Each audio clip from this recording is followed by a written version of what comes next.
Good night, everyone. Tonight, God is good, and God is good all the time. My name is Michelle Spirits Divine.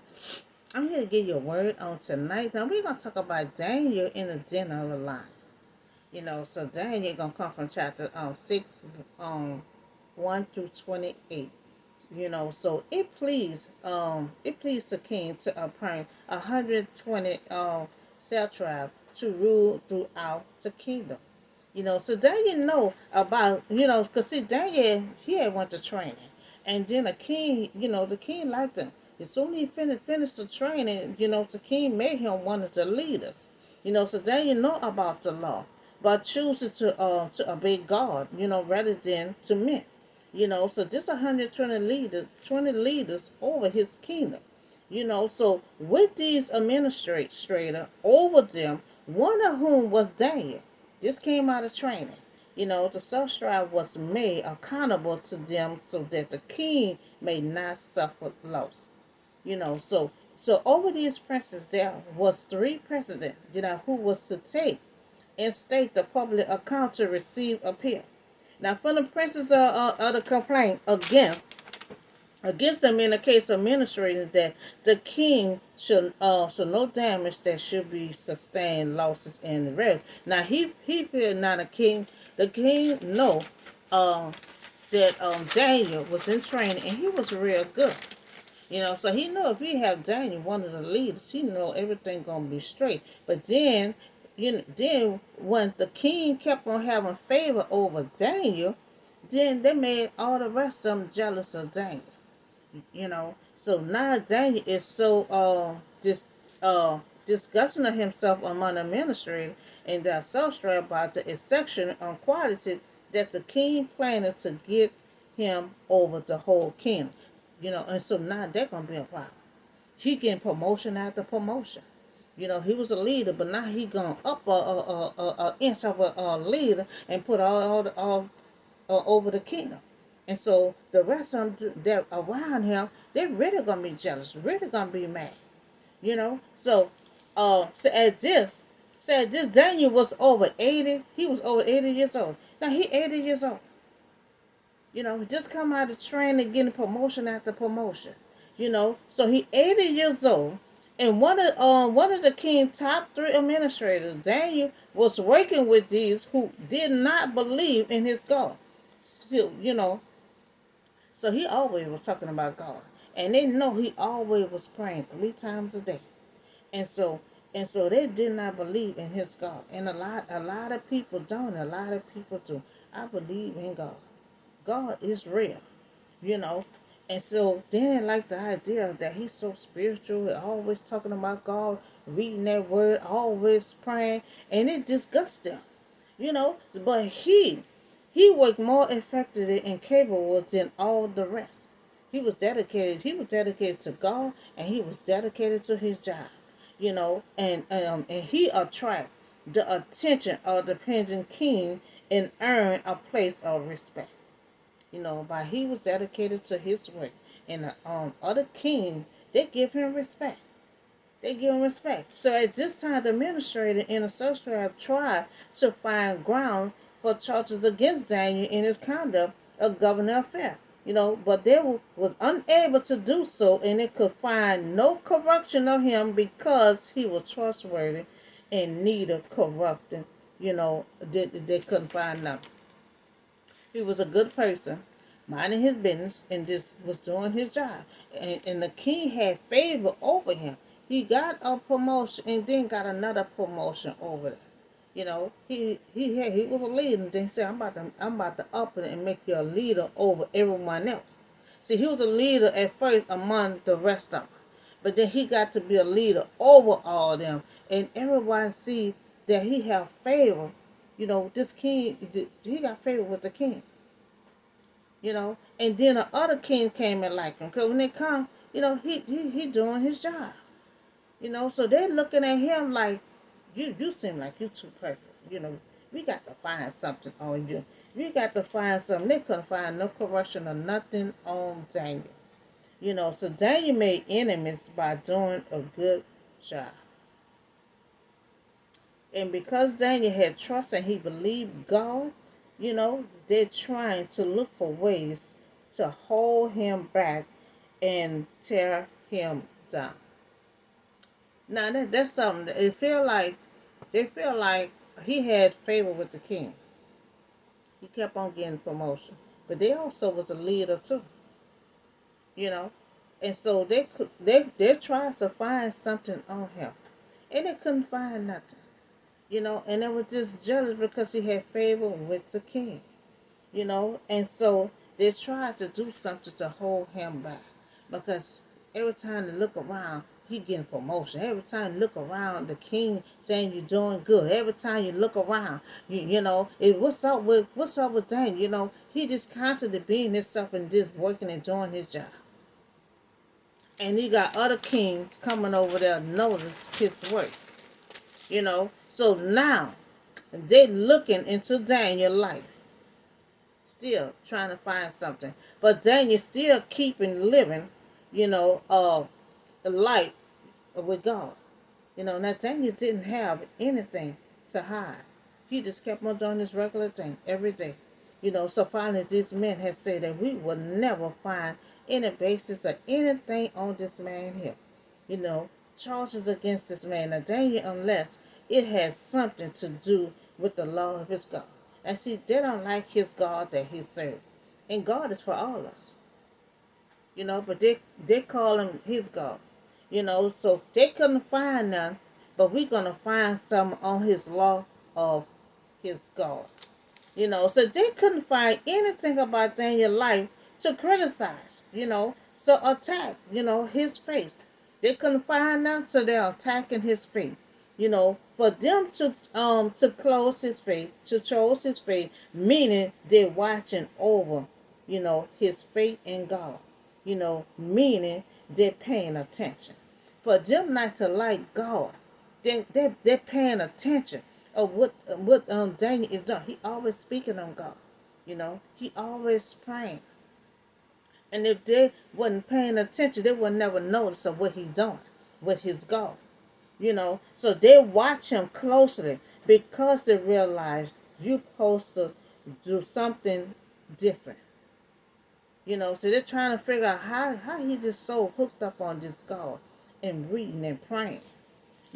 So these administrators and subscribers had went as a group to the king and said, may the king live forever. So they went in groups. They went in groups. They tried to go to the king, knowing that king is constantly showing favor on Daniel. But you're going to go to the king. But see, when they go to the king, they're not going to say Daniel's name. They're going to write up something, and the king not going to know it's against Daniel. So they came up with something, his faith. His faith in God. And so they had went in groups to write on him, to come up with something, but they're not going to tell the king who it's for. So the royal administration, perfect subscribe advisor, and governor have all agreed that the king should issue a false, a decree that anyone who pray to any god, a human being during the next 30 days until the lion's den. Now that's the only thing they came up with. If we catch anyone praying to their God, they will, be in a lion's den for 30 days. The next 30 days. For the next 30 days, they cannot pray. Because unless they'll be thrown in the lion's den. That's the best thing they came up with, because they couldn't find nothing on him. So they had to find something about his faith in God. And guess what? He's still going to have faith in God. They're going to tell him he cannot pray in 30 days. Daniel not hearing that. Daniel is faithful to God. So he's going to keep on praying, 3 times a day. So now, they know that Daniel prayed 3 times a day. They know that. So all the kingdom's administration subscribe, they all have consulted together. Come together to establish a raw statement and to make a firm decree. That whoever petition in God a man for 30 days, they should be cast into the lion's den. So in 30 days, you cannot talk about God. You cannot pray. You can't talk about anything that's dealing with God, your faith, or anything. You can't talk about it. Not in 30 days. But Daniel not trying to hear that. He's not going to pay no attention at all. So they are tracking, they're attacking Daniel's faith, knowing that he prayed 3 times a day. Now, if you do the will and if you don't do the will, you'll get thrown in a lion's den. That's just how Satan do. Go in groups. Went in groups to try to get at Daniel. And couldn't come up with nothing, had to come up with his faith. So now the issue is degree in putting in writing, so that it cannot be altered according with the law of the person which cannot be repaired. Now, so they came up with a law. They came up with a law, written it out, where they cannot change it.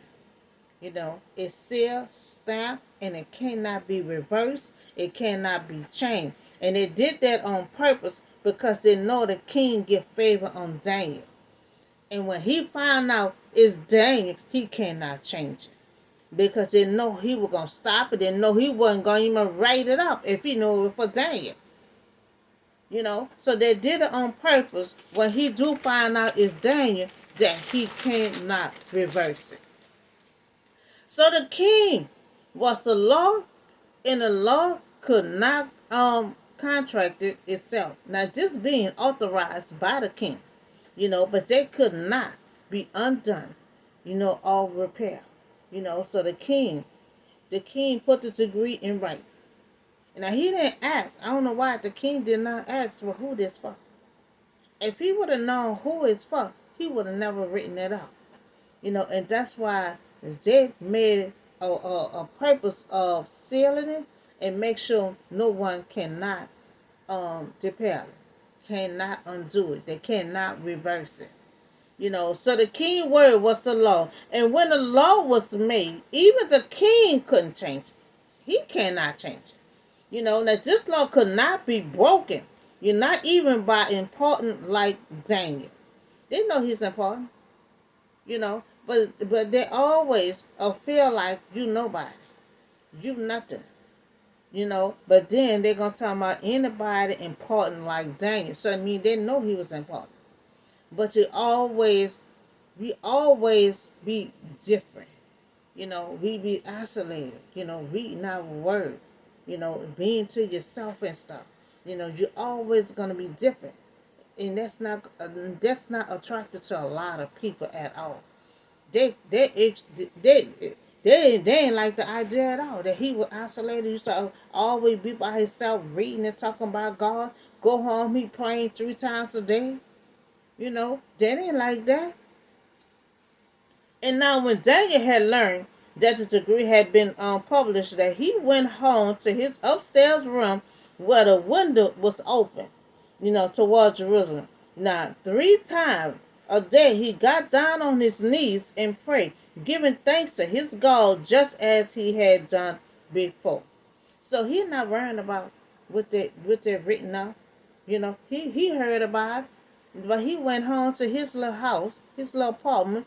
He got down on his knees and he prayed with the window and curtains open so they can see. And so Daniel had stood alone, although he knew about the law against praying to anyone except the king, that he continued to pray 3 times a day, as he always had. The Daniel had a disciplined prayer life. Daniel didn't let threats, pressure, or distract him, or cut into his prayer time. He like, I'm not going to let threat, I'm not going to let none of that cut me in my prayer time. Yeah, I do this here connection with God 3 times a day, and nobody not going to stop it. Not no threat, not no nothing. Because God always said in the Bible, oh, do not be afraid of man, but be afraid of your God. And so Daniel not afraid of man. Daniel gonna keep on being faithful to God. So he said, ain't no threat, no nothing is gonna stop him. So then these men had went as groups. They do things in groups. They found Daniel praying and asking God for help. And that's what he's supposed to do.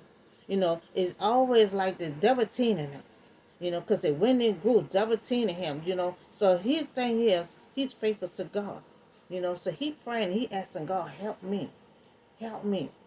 You know, uh, so they gathered together in groups, went in, abided to Daniel's house, knowing it's time for him to pray.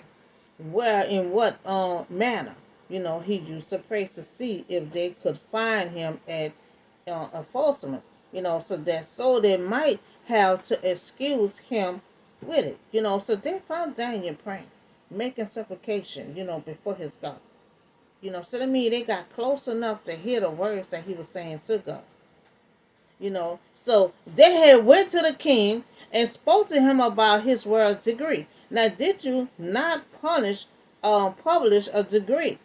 That during to act 30 days, anyone who pray, to any god or human being except to you, you will be thrown into the lion's den. So the king answers the decree, saying, in accordance with the law, which cannot be repaired, which cannot be reversed, it cannot be changed, and it fixes their way because they know the king got favor on Daniel.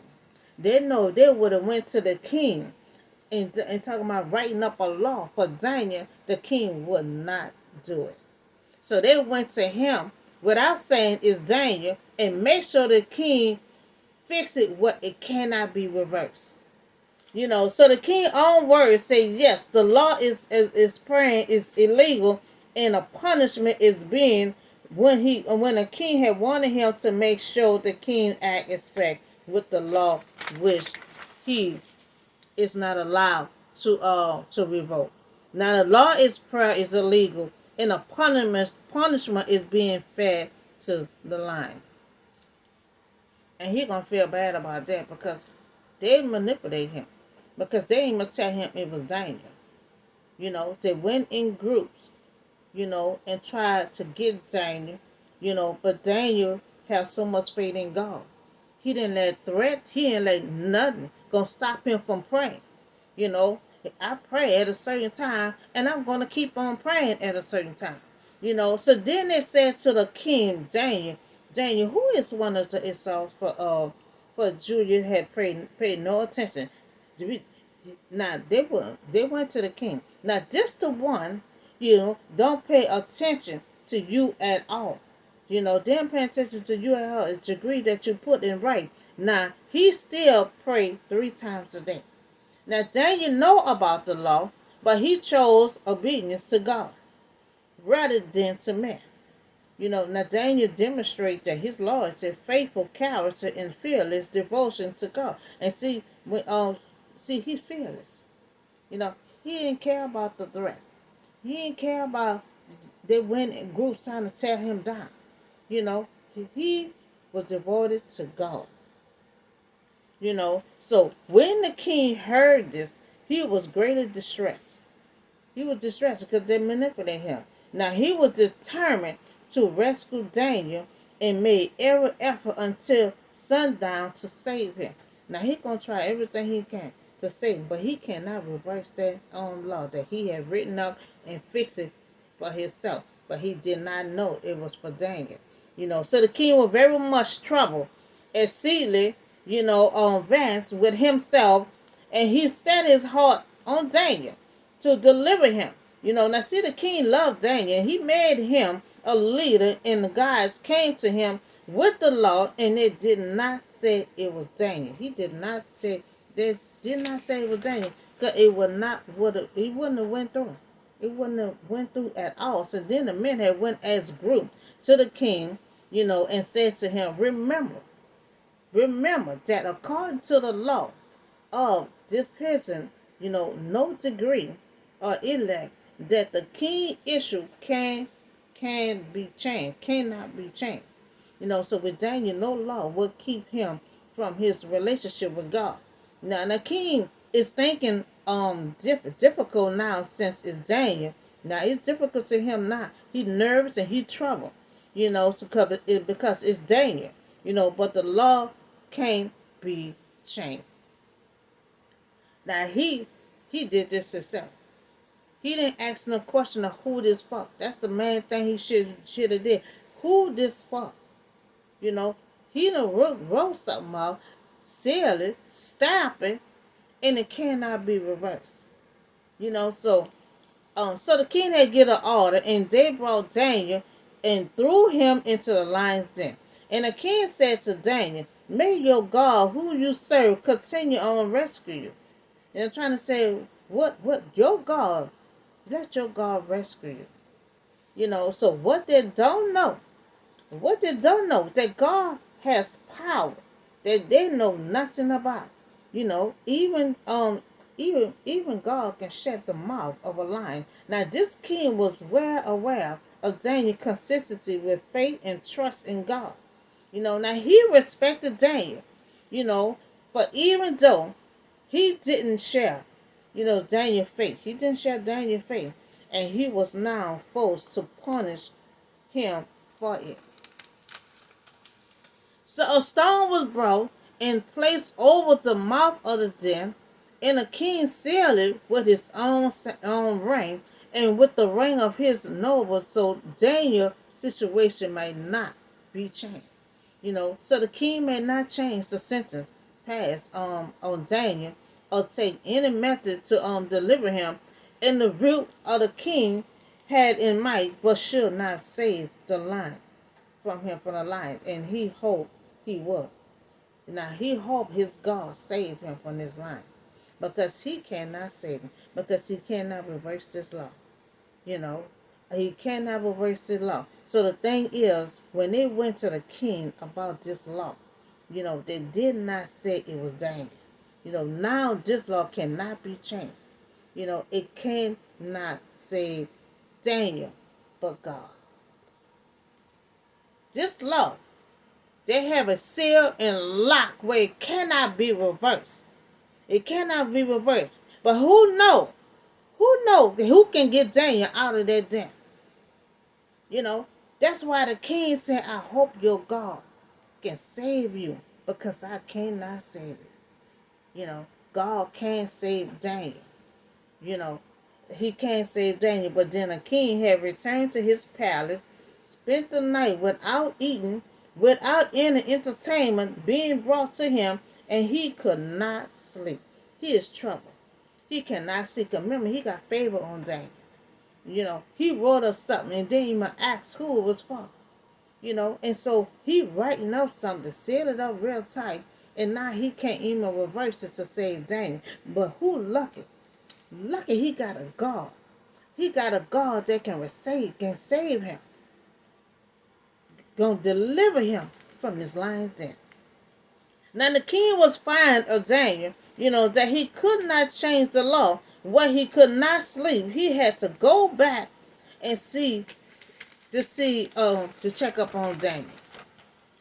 So at the first light of dawn, the king got up and he hurried to the lion's den. Now he did not send his servant, but he went in person. And with as much as possible, though the king and the old man, yes, this has showed the great love and strong affection that he had for Daniel, in his concern for his good and well-being. So when he came near the den, he called to Daniel in a garnished verse. Daniel, now the servant of the living God, has your God whom you serve continue been able to rescue you from this lion's den. Now he hoping that his God can rescue him, because he is so troubled right now, because he can't even save him. But good thing he got a God that can save him. He got a God that can save him. Now the king is nervous. He is troubled. He is driven, by hope, hoping that his God save him. That Daniel's faith could result in a miracle rescue. Now the king hoped Daniel was alive, but expect to be grieved by silence. Daniel answered, "May the king live forever." Because he see the king came it became being concerned. So even though the king had set the order, he didn't know it was for Daniel, but Daniel freely forgive him. Now Daniel is in a lion's mouth. In a lion's mouth, knowing the king had placed this order. But this man in a lion den and still forgive him. He said, I forgive you and you live a long time. So Daniel is in a lion's den and still being a good person. And wishes him health, a long life, and prosperity. Now he in a lion's den talking about this here, talking about the king live a long time, talking about I forgive you, king. I know you placed this order, but I forgive you, king. So my God has sent his angel, and he shut the mouth of the lion's den. They have not hurt me because I was found innocent in his sight. Nor have I ever had done any wrong before you. And see, that's what Daniel's telling the king. I ain't done you no harm. I ain't done you anything. I ain't do no wrong done. So I'm innocent in God's sight. I'm innocent in God's sight. So he said God came and shut the mouth of the lion's den. And so God has showed up again. God has showed up, and that he showed up to rescue Daniel. That trust in God and obey his will until God decided that person's time on earth is done. And so that's what he said. Well, God came and rescued me, and God said I'm innocent in his sight. So God said he the only one and can determine who depart on this earth.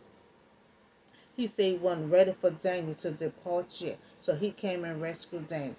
So God delivered Daniel from the lion's den. So the king was overjoyed and gave orders to lift Daniel out of the den. And when Daniel was lifted from the den, there was no wound. There was no T-bite. He found unharmed, because he had trusted in God. He was in that lion's den, and we came out that lion's den. He ain't had no teeth marks on him. He wasn't harmed. He wasn't none of that. He just came out like in nothing that happened to him. So Daniel came out of the den with no mark. Now he was not harmed at all. Daniel delivered. He was delivered that God had mercy on him because he did nothing wrong. To the king. He had violated the king violate his rule, but no harm to him. To God had rewarded Daniel, trust which Daniel had demonstrated by obeying God's will. So he obeyed God's will, and God rescued him from that lion's den. So at the king's command, the men who had falsely accused Daniel was brought in. So the table had turned. They wants to find something on Daniel, and to have him placed in Daniel because the king kept on having favor on Daniel. So now they falsely accused Daniel. So now they is being brought, to be thrown into the lion's den along with their wives and their children. So now the king has set an order for the false accusing of Daniel, put them in a lion's den, put his wife in a lion's den, put his children in a lion's den. So now we see that the table had turned. Daniel do nothing wrong, but being faithful to his God and still doing his job and doing a good job, where he kept getting promotion after promotion. And so before before they can reach the floor. Now remember, they falsely accused. So David's in the den, his wife in the den, the children in the den.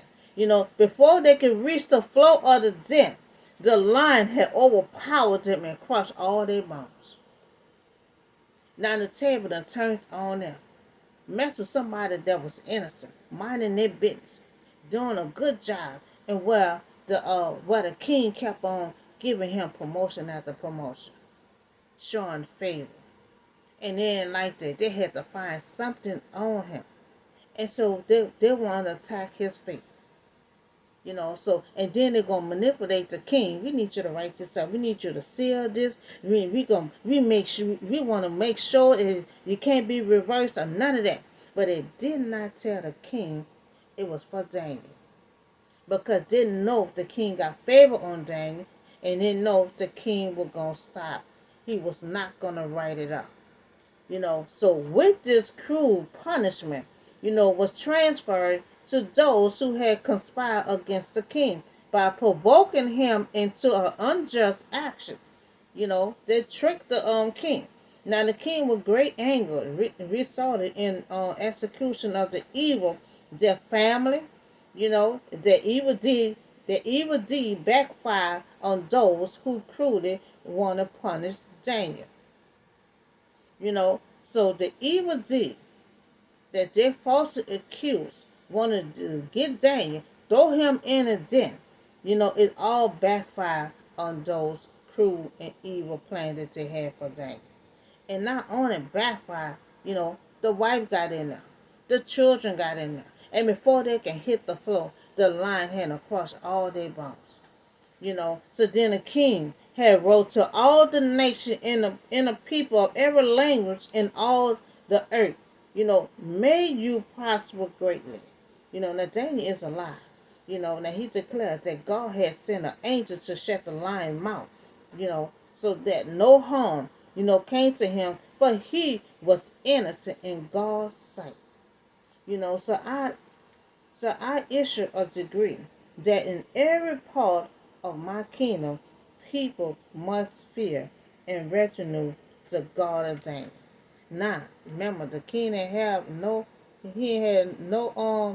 he didn't serve Daniel God, but now he do. He telling everyone, respect, respect and fear Daniel God. So the God of Daniel, for he is a living God and he endure forever. His kingdom will not be destroyed. A dimension will never end. Now he talking good about God when he never want to have anything to do with Daniel God. Now he is the living God and he will endure forever.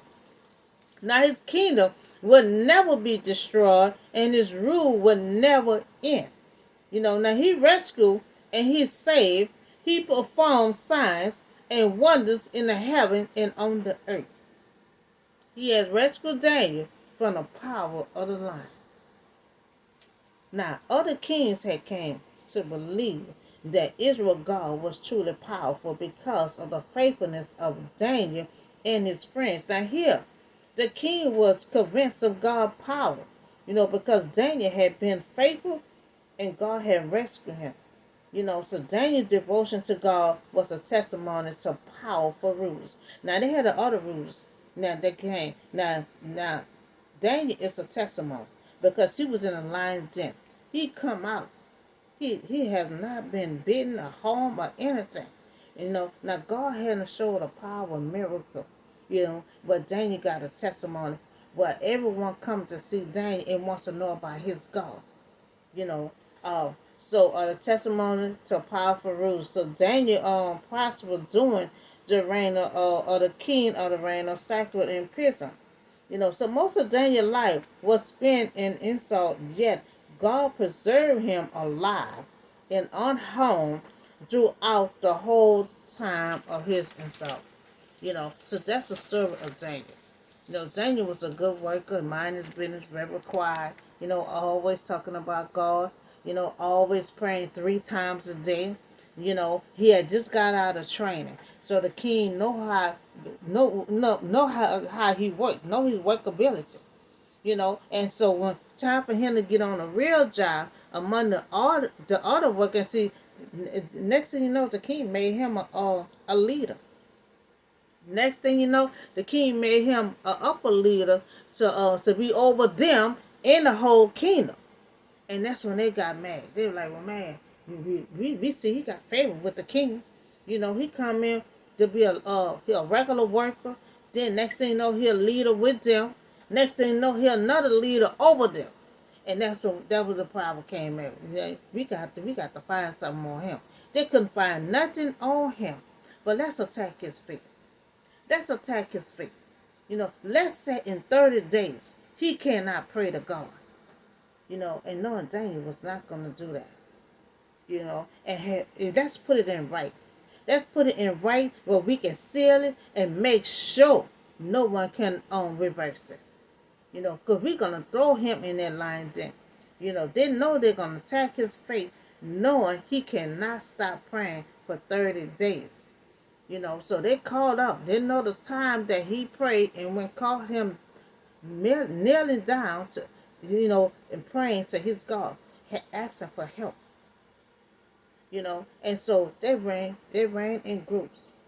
Ran in groups to tell the king to rank this up. We got to throw him in the lion's den because we told him not to pray in 30 days. He praying anyway. We call him praying. We need to throw him in the lion's den. Throw him in that lion's den, and his mighty God has saved him.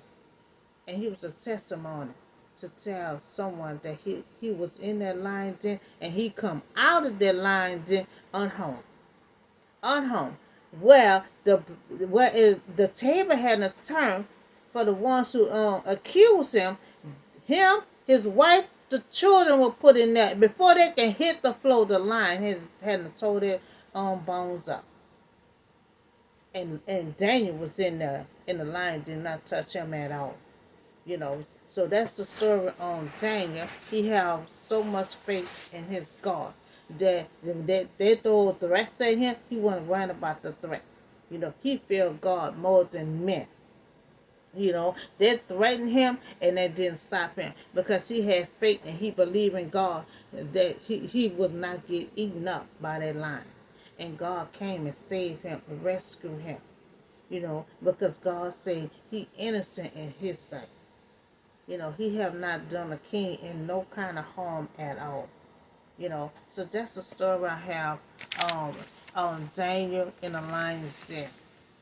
But God came and rescued him. So that's all I have for you today. Y'all have a blessed and safe night, and I'll see y'all on the next video.